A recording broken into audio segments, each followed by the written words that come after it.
When you have something exciting to look forward and something new on the horizon that you're excited about, it takes away a lot of the negative emotion and feeling and shame and fear that you have about what's next.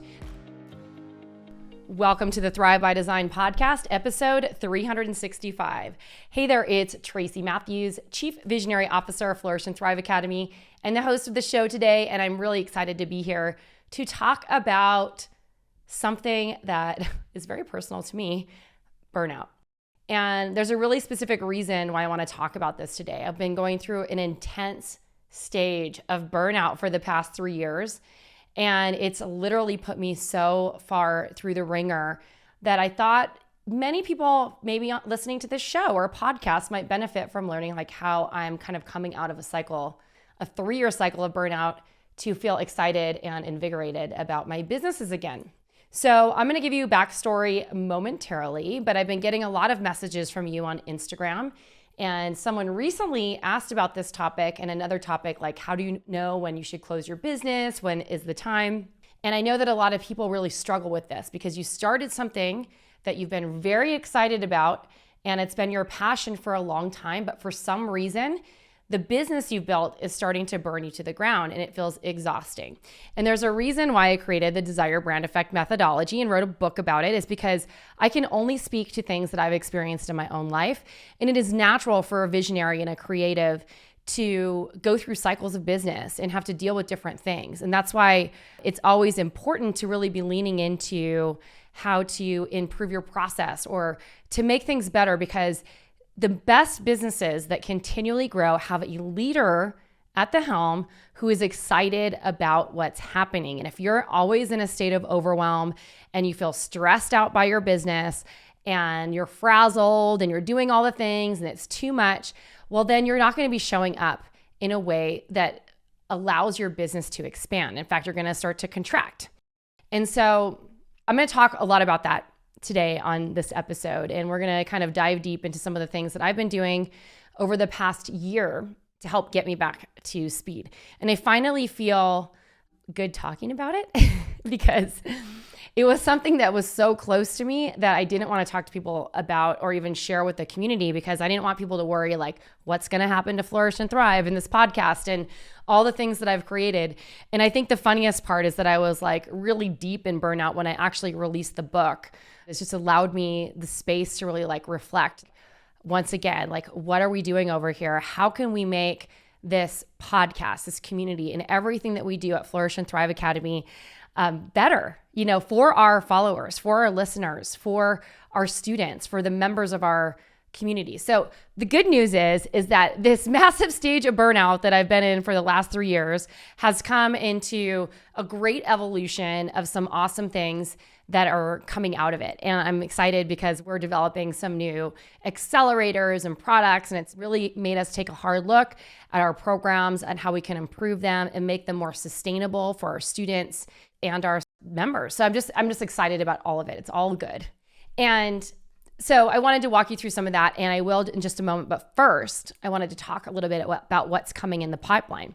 You may have noticed I haven't recorded a few podcasts for the last month or so, and that's partially because I was in this state of burnout. We were in the process of hiring a new integrator. An integrator is kind of like a CEO or COO of the company, and I had hired someone, and she accepted the offer, and then it fell through in the 11th hour. And she was supposed to start on August 1st. And it just put me in a little bit of a tailspin because it started triggering a bunch of my old stories and beliefs about myself.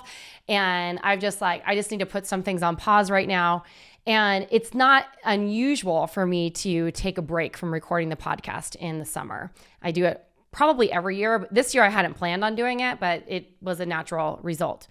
The good news is that on the other side, we have an amazing new integrator that's coming in and starting this week, actually officially. And it's exciting because she's been working with us for about 3 weeks, just part-time, kind of on a test trial basis. And I'm thrilled about this because she is such a better fit than the original person that I was going to hire. So that to me tells me that the universe has got my back, and it's created a lot of opportunities for me to step up and be the leader that I need to be for this company, because it's removing me from a lot of the stuff that's been burning me out. which is exciting. The second thing is that once that kind of opened up and happened, all these opportunities started happening. So first, I'm having a book launch party in New York, and the details aren't completely planned on the date that I'm recording this podcast. But if you would like to come and you live in the New York City area and you're available early October, then shoot me a direct message on Instagram at flourish_thrive or at Tracy Matthews NY, and I will send you the link to join me for this book party. I am so excited because since I launched the book during the pandemic and I wasn't living in New York, and there are a variety of other reasons, I wasn't able to properly launch the book with a celebration, which is something that I love. And as an extrovert, I love being around people. So we did a virtual book party instead of an in-person one. And now we're bringing this in person. So I'll share more details with you about that. And if you want to know more, you can shoot us an email or find us over on Instagram at flourish_thrive and find out more information about the book launch party in early October. Also, I am hosting a masterclass at the end of September that I would love to invite you to. It's one of our best and most popular masterclasses, especially for brands who are in the kind of more startup or early phases of their business. And when I say early phases, meaning that they haven't really crossed 6 figures in revenue, or they're struggling to get consistent, predictable sales, and they've been at it for a while. So if you're someone who really wants to stand out in a saturated market with a timeless jewelry brand, I'm going to walk you through my core process for attracting the right audience and getting those people to buy from you every season. And most importantly, attracting the kinds of people to your brand who never question you on your pricing, who are those raving fans, who are repeat customers, and then help you optimize that, all of that for success. So if you want to learn more about that and you're interested in really building something that becomes a legacy or a lifestyle business or something that supports your goals and your vision of success, then here's your invitation. You can just head on over to flourishthriveacademy.com/timeless brand. That's flourishthriveacademy.com/timeless brand and save your seat. The masterclass will be on September 20th at 10 a.m. Pacific, 1 p.m. Eastern. I promise to make it worth your while. It's going to be amazing.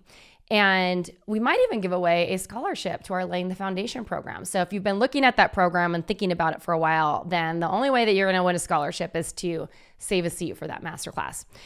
So let's talk about what's been going on with me. So I've been in this extreme state of burnout. And last year I begged Jason, my partner, to come in and help me restructure my business. I get a little bit emotional about it because it's been a journey for us too.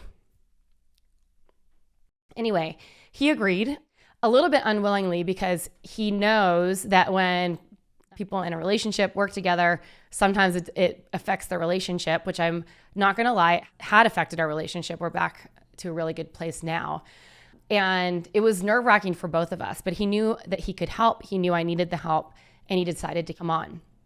And within the first couple of weeks, we decided to start hiring a team, more people on the team, many people from the Philippines. And with that, we started creating some new standards for team members. And within the first almost 2 weeks of him starting, we fired a key player on our team who was doing all of our technology work. We needed to do it, and I'm not going to get into the weeds about why we did it, but we found out just basically that this person was overbilling us for time. And there's a whole story in it, and I don't want to throw anyone under the bus, but we found out because they didn't want to track their time in a way that we could actually monitor their progress. And so we had to let that person go, which put it, and if anyone who's running a business and they lose a key player who's dealing with the technological part of their marketing, you realize that can put you in a tizzy, because I can't pick up that role as the visionary. It's not my skill set at all. And we didn't have anyone to step into it for a while. And so Jason was doing it, and he hates doing that. And then we found two other people that didn't work out. And it's a long story, but it's been a journey. And let's just say throughout this process, we were hiring more team members to help offer more support, and it ended up making things a lot more chaotic. And the reason for that is because I am a visionary, and I was already in like a pretty decent stage of burnout. And here I am trying to be a manager again. And that is just not something that I'm good at. And so it affected me tremendously. And it was super stressful from the standpoint that it didn't allow me to be operating out of my zone of genius or my zone of excellence or actually my zone of genius, where I'm really showing up as the visionary of the company. And so with that, I realized I needed this integrator, and it was devastating when the integrator that I was originally going to hire fell through. I just felt really desperate, like literally like at a rock bottom, and I didn't know what was going to happen. And so this last year, there came a point when Jason and I were not getting along very well at all, where he's just like, you need to go somewhere by yourself, because whatever you're doing, you're not having fun, and you're not showing up as your best self. You're actually like, the attitude you have showing up to meetings and everything is actually bringing the team down. And he was right. And it was really hard to hear that, because when a visionary is in extreme burnout, or the leader of a company who's highly creative, and their skill set is not being fully utilized, and they're being pulled into a skill set that is not natural to them, but they're forced to do, it can wreak havoc on a business and make things worse. And he was right. And so we went through this process of like, okay, Jason needs to leave the company. How do we do this transition, and what needs to change inside the business in order to make it all work again? And so we came up with a plan. Part of it was getting the integrator on board, but a lot of it was really about me and how I was showing up. And so if you are someone who's like me and you're experiencing burnout right now, and you're in an existential crisis, so to speak, like, should I keep my company going? Should I not? How do I handle this? Like, what's the next step? Well, then I hope that this episode really helps you, because I'm just going to get really raw and share with you some of the things I did to get to that next step. So if you have a friend who might really benefit from this, then I would highly recommend that you share this episode with them, even if they're not in the jewelry industry, because I think it will be really helpful. So the first things first is like really to identify the cause of burnout. This was a hard look, but it like really, you have to take a look and like honestly take ownership for your part in this. Like, what is bringing it up? How are you showing up in your business that is not supporting you? What's happening in your life that is causing you exhaustion and to be super tired? And so for me, I realized that I was not operating in my zone of genius. I was pulled back in a managerial role. I was on so many meetings that I didn't have time to do the work that I needed to do. I'm not a fan of meetings unless they're things where we're actually getting work done. And it was hard. And then I was also forced to lead the meetings, which made it even worse. And different people from, talking in my ear were saying like, you should be doing this. And I'm like, but I shouldn't be doing this. And I knew I shouldn't be doing this, but they're telling me that I need to be doing this. And that's what leaders do. And I'm like, that's not my skill set. And I should have trusted myself. And that was really the key, is that I needed to be in a spot where I was trusting myself. So that was important. And with that, it became very clear that I needed additional support in my business if I was going to get to the next level. The thing about burnout, though, is that when the founder or the leader of the company is burned out, it drastically impacts your revenue. And so we've been struggling because of all the changes that we've been making financially, with increased costs in ad spend and our return on ad spend going down, and then me not being able to show up in my highest best self and not being able to create the content and stuff that I need to get the community engaged. It has a significant impact on your output and your revenue. And so if you are experiencing like a revenue dip or anything like that, and I know that we're in an interesting state of the economy right now because we're in a recession and a lot of people are freaking out. People are still buying jewelry, so I wouldn't worry about that. But I'd take a look about how you're showing up, because if your energy is frenetic and scared and operating out of fear, that might be part of the problem too. I noticed a massive shift in 1 week when my energy shifted around how I was showing up. So with that burnout, identify, do you need additional support? And if you do, hire those people, even if it's an investment up front that scares you. Because first of all, you can always let them go if you're not in a place to pay for them at a certain point.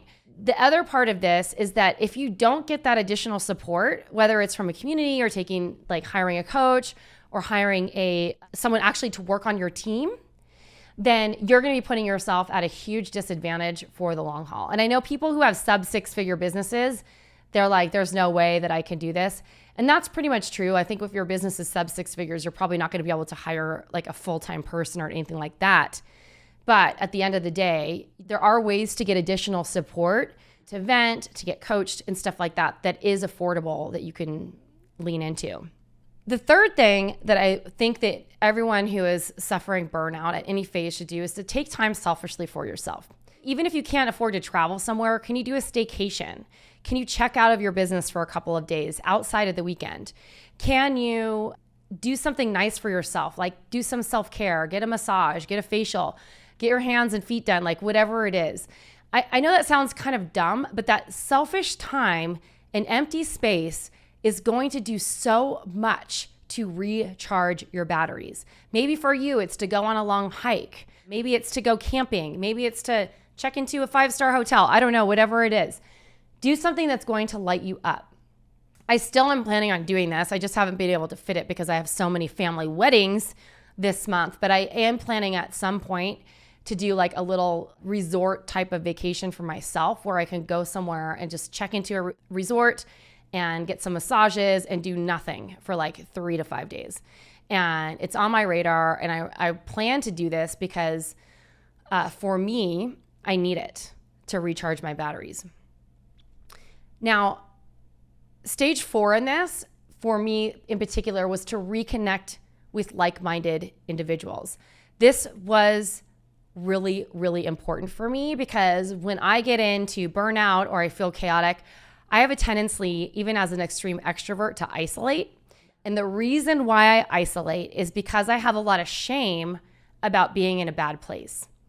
And isolation for someone like me is the detriment of a business. And I noticed that I hadn't been talking to my best friend very much for a couple of years. Literally, we don't live in the same city anymore, so I don't see him. But it was my friendship with him has completely changed because of that, because we just kind of lost touch. But I have to take responsibility. It was kind of because of me.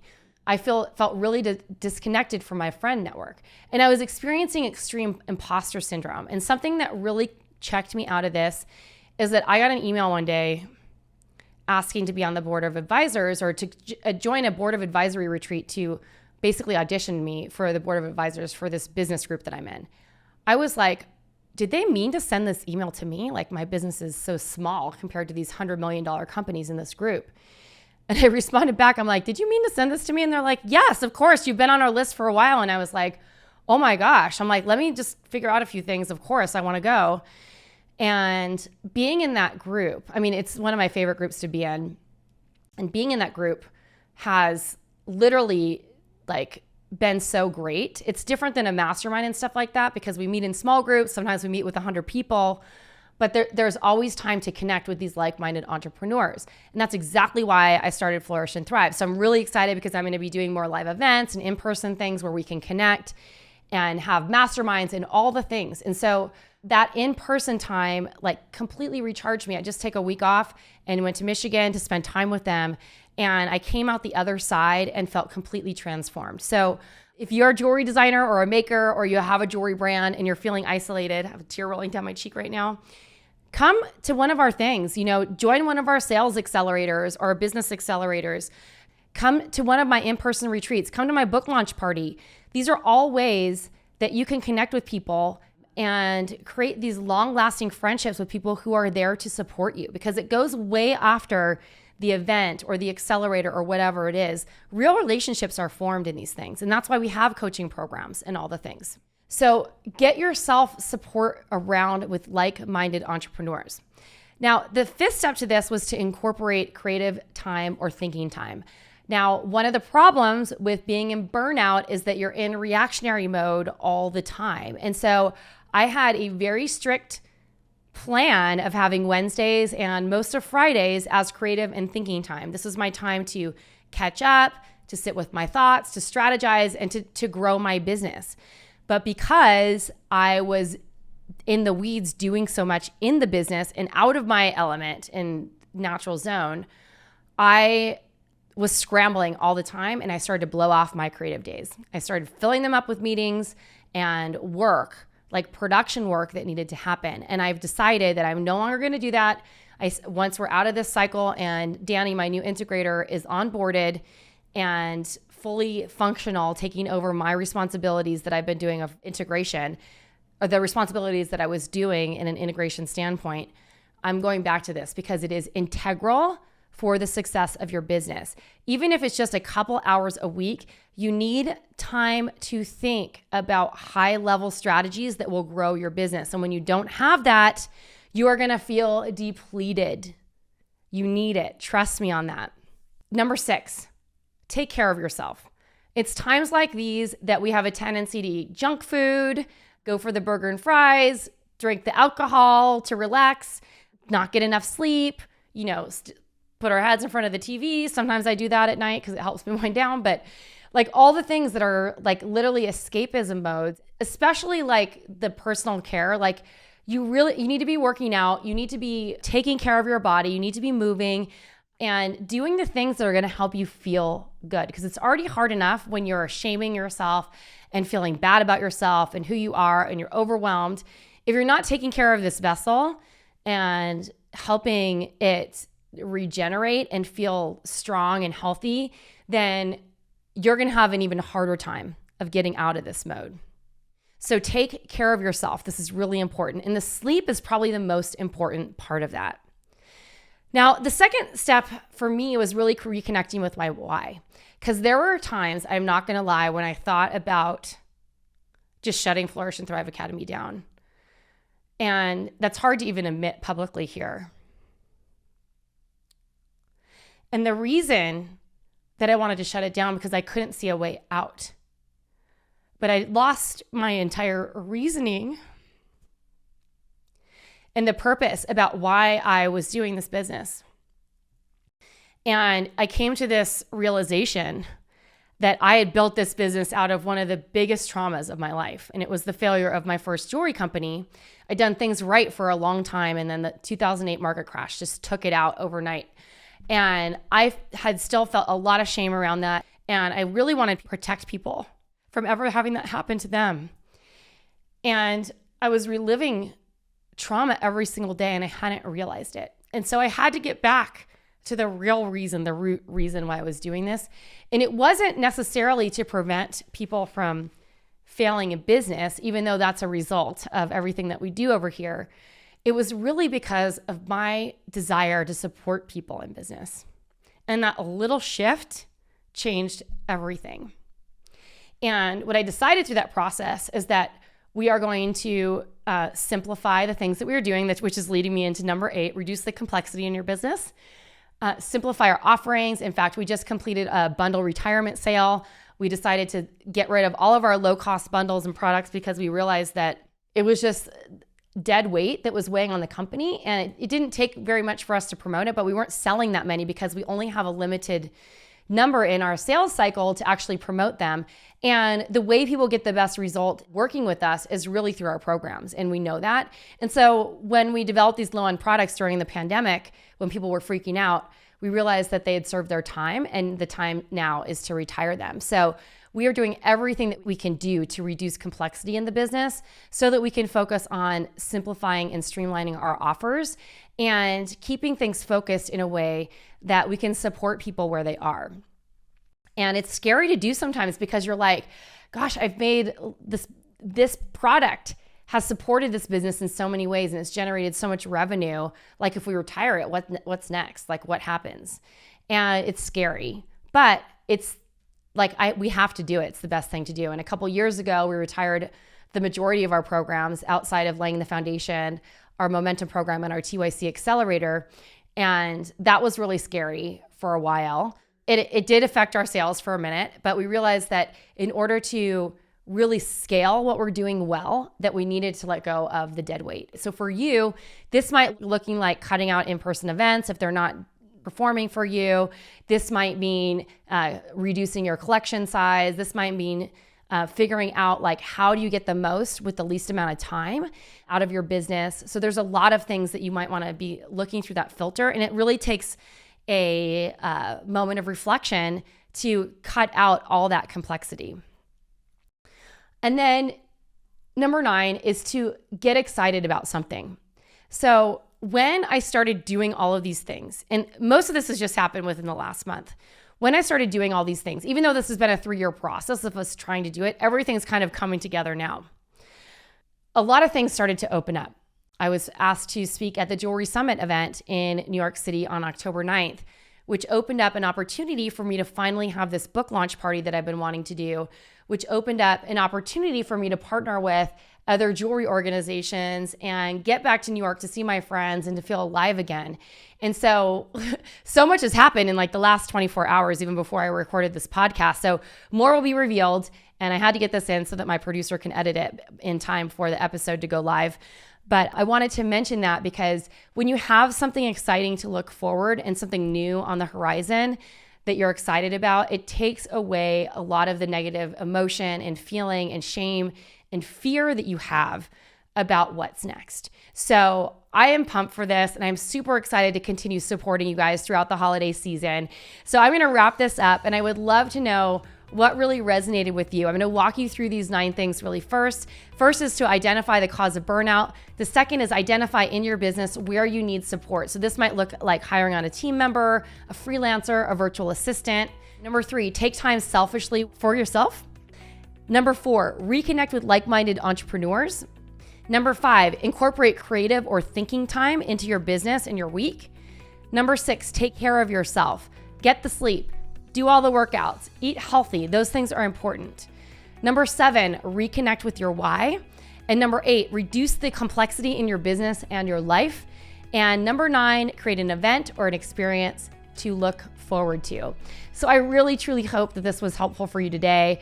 And I want you to save this episode for the next time that you are looking in something that could take you to the next level with your business, or the next time you're feeling overwhelmed or struggling with your business, because this is what is going to help you really thrive and overcome those feelings of burnout. And on a final note, I just want to mention that if you would like to learn more about how to stand out in a saturated market with a timeless jewelry brand, then please sign up for my free masterclass on September 20th. And you can head on over to flourishthriveacademy.com/timeless brand to sign up. Ciao for now. Thanks so much for listening, and I'll see you later.